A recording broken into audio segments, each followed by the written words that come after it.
നമ്മിലേവരിലും പ്രപഞ്ചനാഥനായ ദയാനിധിയായ ദൈവത്തിൻ്റെ അനുഗ്രഹാശിസുകൾ സദാ വർഷിക്കുമാറാവട്ടെ. അതീവ സംതൃപ്തിയോടെയാണ് ഇപ്പോൾ നിങ്ങളെ അഭിമുഖീകരിക്കുന്നത്. കഴിഞ്ഞ 4 നൂറ്റാണ്ട് കാലമായി കേരളത്തിൻ്റെ വിവിധ ഭാഗങ്ങളിൽ നിന്ന് സകാത്ത് ശേഖരിച്ച് ഏറ്റവും അർഹരായ ആളുകളിലേക്ക് അത് എത്തിക്കുന്ന അതിമഹത്തായ ദൗത്യം നിർവഹിക്കുന്ന സംരംഭമാണ് ബൈത്തുൽ സകാത്ത്. നിങ്ങൾക്കെല്ലാം അറിയാവുന്നതാണ്. അതിൻ്റെ സ്വയം തൊഴിൽ പദ്ധതിയുടെ പൂർത്തീകരണ പ്രഖ്യാപനമാണല്ലോ ഇവിടെ നടക്കുന്നത്. സൂചിപ്പിച്ചതുപോലെ സകാത്ത് എന്നത് ഇസ്ലാമിലെ നിർബന്ധമായ ആരാധനയാണ്, അനുഷ്ഠാനമാണ്. 5 സ്തംഭങ്ങളിൽ മൂന്നാമത്തേതാണ്, 4 നിർബന്ധ ആരാധനാ ക്രമങ്ങളിൽ രണ്ടാമത്തേതാണ്. അത് ദൈവത്തിനുള്ള ആരാധനയായതോടൊപ്പം തന്നെ സമൂഹത്തിൻ്റെ ഏറ്റവും താഴെ തട്ടിലുള്ള പ്രയാസപ്പെടുന്ന മനുഷ്യർക്കുള്ള വലിയ ആശ്വാസവും അവരുടെ ജീവിതത്തിന് വലിയ താങ്ങുമായി തീരുന്ന മഹത്തായ ഒരു കൃത്യം കൂടിയാണ്. മറ്റൊരു ഭാഷയിൽ പറഞ്ഞാൽ സകാത്തിന് 3 ദൗത്യ നിർവഹണമുണ്ട്. അതിലൊന്ന് വ്യക്തിയുടെ സംസ്കരണമാണ്.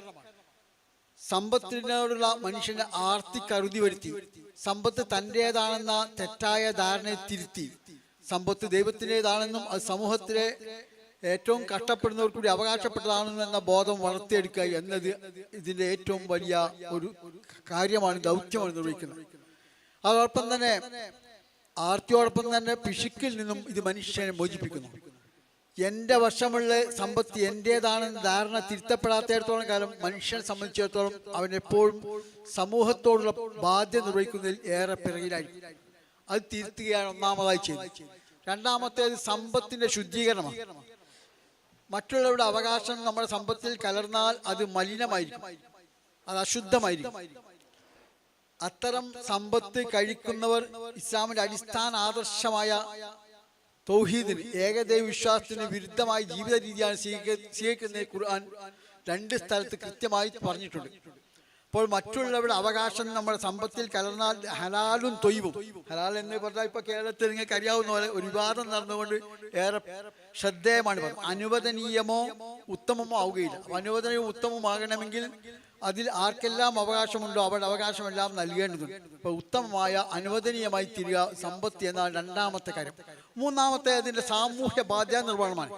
എല്ലാ മനുഷ്യരുടെയും പ്രാഥമിക ആവശ്യങ്ങൾ പൂർത്തീകരിക്കണം എന്നതാണ് ഇസ്ലാം ഉദ്ദേശിച്ചിട്ടുള്ളത്. മുഴുവൻ മനുഷ്യരുടെയും പ്രാഥമിക ആവശ്യം പൂർത്തീകരിക്കപ്പെടണം. പ്രാഥമിക ആവശ്യങ്ങൾ ഭക്ഷണം, വസ്ത്രം, പാർപ്പിടം, വിദ്യാഭ്യാസം, ചികിത്സ, വെള്ളം, വെളിച്ചം തുടങ്ങിയ പ്രാഥമിക ആവശ്യങ്ങൾ പൂർത്തീകരിക്കപ്പെടാത്ത ആളുകൾ സമൂഹത്തിൽ ഉണ്ടാവരുത് എന്നതാണ് അതിൻ്റെ താല്പര്യം. അതുകൊണ്ട് തന്നെ സകാത്ത് വ്യവസ്ഥാപിതമായി നിർവഹിക്കപ്പെട്ടിരുന്ന ചരിത്രഘട്ടങ്ങളിലൊക്കെയും അത് സച്ചരിതായ ഖലീഫമാരുടെ കാലം തൊട്ട് അതേതെല്ലാം കാലത്ത് വ്യവസ്ഥാപിതമായി നടത്തപ്പെട്ടിരുന്നോ അന്ന് സമൂഹത്തിന്റെ മൗലിക ആവശ്യങ്ങൾ പൂർത്തീകരിക്കുന്നതിൽ വലിയ പങ്ക് വഹിച്ച ഒന്നാണ് സകാത്ത് എന്നത്. ഇസ്ലാമിക രാഷ്ട്രം ഇത് കൈകാര്യം സ്വീകരിച്ച് വിതരണം ചെയ്യുന്ന ചരിത്ര സാഹചര്യം അവസാനിച്ച ശേഷവും ഇത് ലോകത്ത് നിലനിൽക്കുന്നുണ്ട്. ഇന്നും ലോകത്തിലെ 8 മുഖ്യ മനുഷ്യനെയും പ്രശ്നപരിഹാരത്തിൽ സകാത്ത് വലിയ പങ്ക് വഹിക്കുന്നുണ്ട്.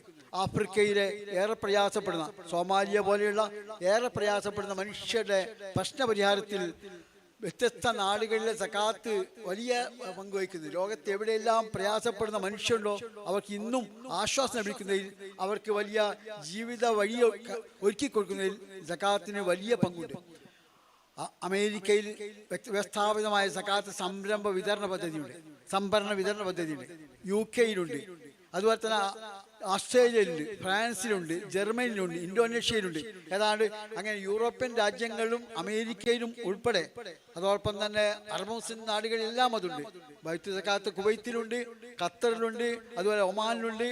എല്ലാ മുസ്ലിം നാടുകളിലുമുണ്ട്. മുസ്ലിം നാടുകൾ മാത്രമല്ല, യൂറോപ്യൻ നാടുകളിലും ആഫ്രിക്കയിലും ഉൾപ്പെടെ അമേരിക്കയിലും ഉൾപ്പെടെ എല്ലായിടത്തും ഇത്തരം വ്യവസ്ഥാപിതമായ സംരംഭങ്ങളുണ്ട്. ആ സംരംഭങ്ങൾ സമൂഹത്തിന് ഏറ്റവും പ്രയാസപ്പെടുന്നവരുടെ പ്രാഥമിക ആവശ്യങ്ങൾ പൂർത്തീകരിക്കുന്ന വലിയ പങ്കും വഹിക്കുന്നുണ്ട്. എന്നാൽ ഈ സകാത്തിനുള്ള അവഗണന കേരളത്തിൽ വളരെ ശക്തമായി നിൽക്കുന്നുണ്ട്. നമസ്കാരം പോലെ തന്നെ പ്രധാനമാണ് സകാത്ത്. ഖുർആനിൽ 30-ലേറെ സ്ഥലങ്ങളിൽ സകാത്തിനെ കുറിച്ച് പരാമർശമുണ്ട്. അത് 27 സ്ഥലത്തും നമസ്കാരത്തോട് ചേർത്താണ് പറഞ്ഞത്. നമസ്കാര നിഷ്ഠയോട് അല്ലെങ്കിൽ യുക്കീമുന സ്വലാത്ത് വിത്തുന്ന സക്കാത്ത്, നമസ്കാര നിഷ്ഠയോട് നിർവഹിക്കുന്നവർ സക്കാത്ത് നൽകുന്നവർ. അക്കീമു സ്വലാത്ത വാത്തു സക്കാത്ത്, നമസ്കാര നിഷ്ഠയോട് നിർവഹിക്കുക, അത് സക്കാത്ത് നൽകുകയും ചെയ്യുക. ഇത് ഖുർആനിലുടനീളം നമുക്ക് കാണാൻ കഴിയും. 27 സ്ഥാനങ്ങൾ ചേർത്താണ് പറഞ്ഞത്. പക്ഷെ നിർഭാഗ്യവശാൽ നമസ്കാര നിഷ്ഠയോടെ നിർവഹിക്കുന്നവരും സാമ്പത്തിക കാര്യത്തിൽ വളരെ വീഴ്ച വരുന്നവരാണ്. അതുകൊണ്ട് തന്നെ സക്കാത്തിൻ്റെ കാര്യത്തിൽ തികഞ്ഞ ഉദാസീനത കാണിക്കുന്നവരാണ് പലരും. കേരളത്തിലെ എല്ലാം വിശ്വാസികൾ തങ്ങൾ നൽകേണ്ട സക്കാത്ത് വളരെ വ്യവസ്ഥാപിതമായി ശേഖരിച്ച് വിതരണം ചെയ്യുകയാണെങ്കിൽ ഇവിടുത്തെ സമൂഹത്തിൻ്റെ പാതി ആവശ്യം പൂർത്തീകരിക്കപ്പെടുന്നതിന് ഒട്ടും പ്രയാസപ്പെടേണ്ടി വരികയില്ല. അത്രയേറെ സക്കാത്ത് നൽകുവാൻ കേരളത്തിലും അതുപോലെ ഇന്ത്യയിലുമൊക്കെ സാധ്യമാണ്. നിർഭാഗ്യവശാൽ അങ്ങനെ നടക്കുന്നില്ല. സക്കാത്ത് കൊടുക്കുന്നവർ കുറവാണ്. ആ കൊടുക്കുന്നവർ പോലും കൃത്യമായി കൊടുക്കുന്നത് അതിനേക്കാൾ കുറവാണ്. അങ്ങനെ കൊടുക്കുന്നവരും റമദാനിൽ 5000, 3000, 10000 ഒക്കെ അയൽക്കാർക്കും ബന്ധുക്കൾക്കും കൊടുക്കും. ഫലമോ പെരുന്നാൾ നന്നായി കഴിക്കും. പക്ഷേ അവർ അടുത്ത വർഷം സക്കാത്ത് വാങ്ങുന്നവരായി മാറും. കൊടുക്കുന്നവരെന്നും കൊടുക്കുന്നവരും വാങ്ങുന്നവരെന്നും വാങ്ങുന്നവരായി നിൽക്കുന്ന തെറ്റായ രീതിയാണ് ഇവിടെ. അതുകൊണ്ട് തന്നെ സക്കാത്തിൻ്റെ സാമൂഹ്യ ലക്ഷ്യം പൂർത്തീകരിക്കപ്പെടാതെ പോകുന്നു. അതുകൊണ്ടാണ് ബൈത്ത് സക്കാത്ത് എന്നത് ഇവിടെ സ്ഥാപിതമാക്കുകയും അത് ഈ നിലയ്ക്കുള്ള ഉത്തരവാദിത്വം ഏറ്റെടുക്കുകയും ചെയ്തു. കേരളത്തിൽ ആദ്യമായി തുടങ്ങിയതല്ല ബൈത്ത് സക്കാത്ത്. 1968 തിരുവനന്തപുരം ജില്ലയിൽ തന്നെ യഥാർത്ഥ സക്കാത്ത് സ്വീകരിച്ച് വിതരണം ചെയ്ത സംവിധാനം ഉണ്ടായിരുന്നു. ഞായറയിൽ കോണത്ത് അങ്ങനെ ഒരു സക്കാത്ത് സംരംഭം ഉണ്ടായിരുന്നു. 1975 ശാന്തപുരം, ബഹുമാന്യനായ നഹാസ്മാള സാഹിബ് അവിടെയാണ് താമസിക്കുന്നത്. ശാന്തപുരം മഹലിൽ സക്കാത്ത് ശേഖരിച്ച് വിതരണം തുടങ്ങിയത് 1975. അതിന് സൽഫലം അവിടെ ചെന്ന എല്ലാവർക്കും അറിയാം. എല്ലാ മനുഷ്യരും പാതി ആവശ്യം പൂർത്തീകരിക്കപ്പെടുന്നു എന്നാണ് ഏറ്റവും വലിയ സൽഫലം. അപ്രകാരം തന്നെ 1978 അരീക്കോട് 80 മഞ്ചേരിയുടെ മഹലിൽ യഥാർത്ഥത്തിൽ സമസ്ത കേരള ജനത്തിലൂടെ കിളവുണ്ട്. പക്ഷേ 1980 വ്യസ്ഥാപിതമായി നടന്നു വരുന്നത് കൊണ്ട് തന്നെ അവിടെ പ്രയാസം അനുഭവിക്കുന്ന മനുഷ്യർ പുരയില്ലാത്ത ആരുമില്ല. ചികിത്സയ്ക്ക് സംവിധാനമുണ്ട്. എന്നാൽ ആശുപത്രി വരുന്ന രോഗികളുടെ കഴിക്കുന്നവർക്കുള്ള ഭക്ഷണം വരെ സക്കാത്ത് ഫണ്ടിൽ നിന്ന് അവിടെ കൊടുക്കുന്നുണ്ട് മഞ്ചേരി. കഴിഞ്ഞ 40 വർഷമായി വ്യവസ്ഥാപിതമായി നടന്നു വരുന്ന സംരംഭമാണ് മഞ്ചേരി. അതുപോലെ കേരളത്തിന് വിവിധ ഭാഗങ്ങളുണ്ട്. ഇപ്പോൾ ബൈത്ത് സക്കാത്തിൽ തന്നെ ചേർന്ന് നിൽക്കുന്ന ഏതാണ്ട് ചേർന്ന് നിൽക്കുന്ന 200-ലേറെ, കൃത്യമായി പറഞ്ഞാൽ 282 പ്രാദേശിക സക്കാത്ത് സംരംഭങ്ങളുണ്ട്. 10 സക്കാത്ത് കമ്മിറ്റി അഭിനയിച്ചിട്ടുണ്ട്. ഇതാണ് യഥാർത്ഥ ബൈത്ത് സക്കാത്തുമായി കേരളത്തിലെ വിവിധ ജില്ലകൾ. ബൈത്ത് സക്കാത്ത് ശേഖരിച്ച് വിതരണം ചെയ്യുക മാത്രമല്ല, പ്രാദേശികമായ സംരംഭങ്ങൾക്ക് സഹായം നൽകുകയും ചെയ്യും. പ്രാദേശിക സംരംഭങ്ങൾ ശക്തിപ്പെടുത്താൻ ശ്രമിക്കുകയും ചെയ്യും. ഇതിനെ സൽഫലം ഇന്ന് സമൂഹം അനുഭവിക്കുന്നു.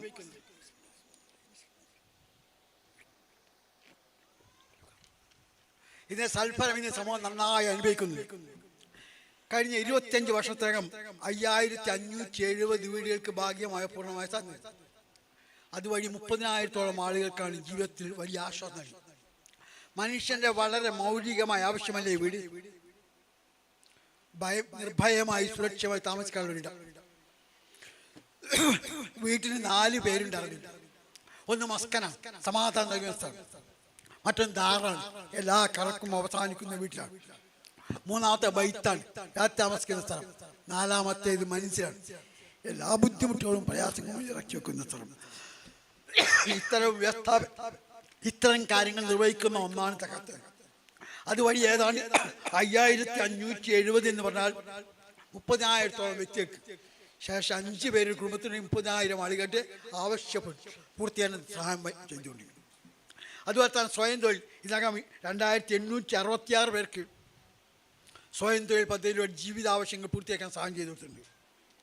അതുപോലെ 6428 പേർക്ക് ചികിത്സാ സൗകര്യം. ഏറ്റവും പ്രയാസമുള്ളത് അത് തന്നെയാണ്. പലപ്പോഴും വേണ്ട വിധം നമുക്ക് പൂർത്തീകരിക്കാൻ കഴിയാത്ത മേഖല കൂടിയാണ് അത് എന്ന് പറയേണ്ടതുണ്ട്.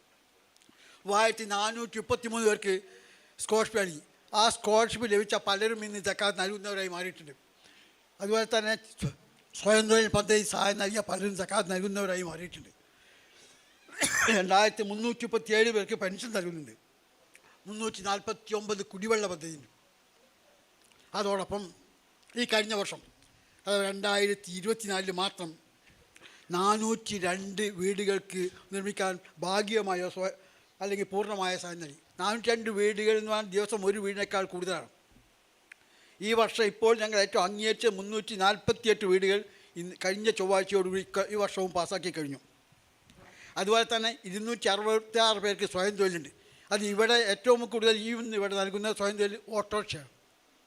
ഈ വർഷം 46 പേർക്ക് ഓട്ടോറിക്ഷ നൽകുന്നുണ്ട്. ഇതാകെ 5000-ഓളം പേർക്ക് ഓട്ടോറിക്ഷ നൽകാൻ കഴിയും. അതുപോലെ മത്സ്യം പിടിക്കുന്നവർക്ക് ബോട്ടും വലയും നൽകുന്നു.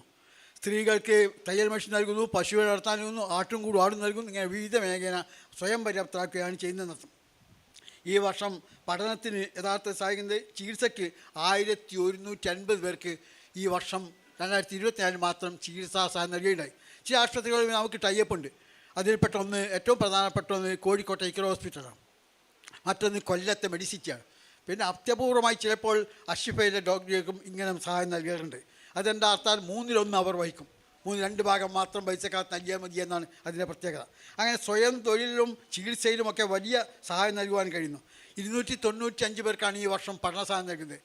2-3 കൊല്ലം കഴിയുമ്പോൾ അവരുടെ ആവശ്യങ്ങൾ പൂർത്തീകരിച്ച് അവർ ജോലി പ്രവേശിക്കുകയും സമ്പാദിക്കുന്നതായി മാറുകയും ചെയ്യും. ഇങ്ങനെയുള്ള വ്യത്യസ്തമായ പരിപാടികളുടെ പദ്ധതിയെ പൂർത്തീകരണമാണ്. അതിലെ പൂർത്തീകരണ പ്രഖ്യാപനമാണ് നടക്കുന്നത്. ഈ പരിപാടിയുടെ ഔപചാരികമായി ഉദ്ഘാടനം ചെയ്യുന്ന ബഹുമാന്യനായ MLA ഇപ്പോൾ പുലാമന്തോൾ പരിപാടിയാണ് അദ്ദേഹം എത്തിച്ചേരും. അപ്പോൾ എനിക്ക് 2 കാര്യം പറയണോ, ചെറിയ ചുമയുള്ളത് കൊണ്ടാണ് പ്രയാസം. 2 കാര്യം പറയാം. നിങ്ങൾ ഓരോരുത്തരും ഇതിലെ പ്രചാരകരായി മാറും. യഥാർത്ഥത്തിൽ ഇതിന് കേരളത്തിൽ ആരും എതിരായിരുന്നില്ല. 1952 തന്നെ അൽബയാൻ എന്ന കേരള മുസ്ലിംകളെ ഏറ്റവും മഹാഭൂരിപക്ഷം പ്രതിനിധാന സമസ്തയുടെ മുഖപത്രം സംഘടിത സക്കാത്തിന് അതിൻ്റെ കമ്മിറ്റി സംവിധാനത്തെ അനുകൂലിച്ചിട്ടുണ്ട്. എന്ന് മാത്രമല്ല, അത് യഥാർത്ഥത്തിൽ തന്നെ കേരളീയ മുസ്ലിം സമൂഹത്തിൻ്റെ പുരോഗതിയിൽ സ്വയം പര്യാപ്തത്തെ വമ്പിച്ച പങ്കുവച്ചിട്ടുണ്ട്. അത് ഇനിയും ഇൻഷാ അല്ലാഹ് വലിയ വളർന്ന് വികസിക്കും. പക്ഷേ നിങ്ങൾ ഓരോരുത്തരും പങ്കുവയ്ക്കാൻ എന്താ ചെയ്യേണ്ടത്? ഇതിൻ്റെ പ്രചാരകരും പ്രബോധകരുമായി വരിക.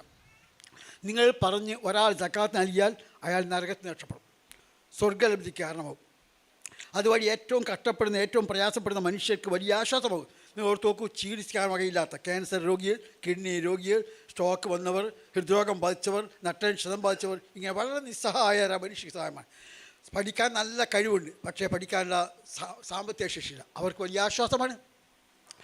ചോർന്നൊലിക്കാത്ത വീട്, സുരക്ഷിതമായ വീട്, അത് വലിയ ആയിരക്കണക്കിന് മനുഷ്യർക്ക് ആശ്വാസമാണ്. അപ്പോൾ നിങ്ങൾ ഇതിന് പ്രചാരകരും പ്രബോധകരുമായി മാറി ഇതിൻ്റെ വളർച്ചയിൽ വികാസത്തിൽ വലിയ പങ്ക് വഹിക്കുക. ഇപ്പോൾ ഇന്ന് ഓട്ടോറിക്ഷ നൽകുന്ന 46 കുടുംബം, കുറച്ച് ഇവിടെ നൽകുന്നുണ്ട്, പിന്നെ ഇൻഷാല്ലാഹ് ബാക്കിയിൽ എത്തിച്ചു കൊടുക്കും. അങ്ങനെ നൽകുമ്പോൾ സ്വാഭാവികമായി 46 കുടുംബത്തെ അതിൽ ഏതാണ്ട് ഒരു 10-500 ആളുകളെ സുരക്ഷിതമാക്കി മാറ്റാൻ കഴിയുകയാണ് നമുക്ക് ചെയ്യുന്നത്. ഇത് ഈ അർത്ഥത്തിൽ നമ്മുടെ ദാരിദ്ര്യ നിർമ്മാർജ്ജനം, സമൂഹത്തിലെ സാമ്പത്തിക, സാമൂഹിക, സാംസ്കാരിക, വിദ്യാഭ്യാസ ശാക്തീകരണം തുടങ്ങിയ കാര്യങ്ങളെല്ലാം പൂർത്തീകരിക്കാൻ കഴിയുമെന്നാണ് അതിന് പ്രത്യേകത. ആ അർത്ഥത്തിൽ ഈ സംഘടിത സക്കാത്ത് സംരംഭത്തെ സക്കാത്ത് കേരള അതിൻ്റെ 1/4 നൂറ്റാണ്ടിലേക്ക് പ്രവേശിച്ചിരിക്കുന്നു. അതിൻ്റെ ഭാഗമായി ഒരുപാട് പദ്ധതികളുണ്ട്. ആ കാര്യത്തിൽ നിങ്ങളെല്ലാവരുടെയും പൂർണ്ണമായ സഹകരണം ഉണ്ടാവണമെന്നും നിങ്ങൾ ഇതിൻ്റെ പ്രചാരകരായി മാറി ഈ മഹാദൗത്യത്തിൽ പങ്കുവഹിച്ച് പുണ്യം നേടുവാൻ നിങ്ങളെല്ലാവരും ശ്രമിക്കണമെന്നും ഈ സമയത്ത് വളരെ വിനയപൂർവ്വം ആവശ്യപ്പെട്ടുകൊണ്ട് നിങ്ങൾക്കേവർക്കും എല്ലാവർക്കും നന്ദി രേഖപ്പെടുത്തിക്കൊണ്ട് ഞാൻ വാക്കുകൾ ഉപസംഹരിക്കുകയാണ്. അള്ളാഹു നമ്മെ അനുഗ്രഹിക്കുമാറാവട്ടെ. റബ്ബന ആതിനാ ഫിദ്ദുനിയ ഹസനത്തൻ വഫിൽ ആഖിറതി ഹസനത്തൻ വഖിനാ അദാബന്നാർ. റബ്ബന തഖബ്ബൽ മിന്നാ ഇന്നക അൻതസ് സമീഉൽ അലീം വതുബ് അലൈനാ ഇന്നക അൻതത് തവ്വാബുർ റഹീം. അസ്സലാമു അലൈക്കും മുസ്ലിം വൽഹംദുലില്ലാഹി റബ്ബിൽ ആലമീൻ. അസ്സലാമു അലൈക്കും വറഹ്മത്തുള്ളാഹി വബറകാതുഹു.